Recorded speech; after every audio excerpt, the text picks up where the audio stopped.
Birodar, ba'zida ishni ko'pligidan charchab malollanib ketasan. Bir yorug' kun ham bormikin, ish, hech ham bo'shamaysan.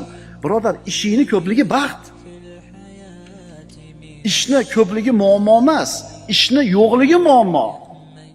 Bekarchilik muammo. To'g'rimi? Yurting tinch, taning sog', mehnatingga pulni berib turishdimi, ishlab maza qilmaysanmi? Ey o'g'il bola, peshanang tellab, yengini shimarab, bir ketmon chopmaysanmi chiqib turib? Ya bekar o'tiraveradi. Birodarlar, Ibn Sino bu ulug' tabib nima degan? Bekorchilik nafaqat jaholatni keltirib chiqaradi. Ayni paytda u kasalliklarning paydo bo'lishiga sabab bo'ladi. Bekarchi odamni kasal bo'lishi ham ko'p bo'ladi.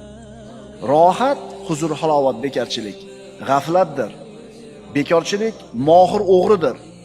Aqlinga esa o'sha vahimali urushning o'rtasida qolgan o'lja nishondir.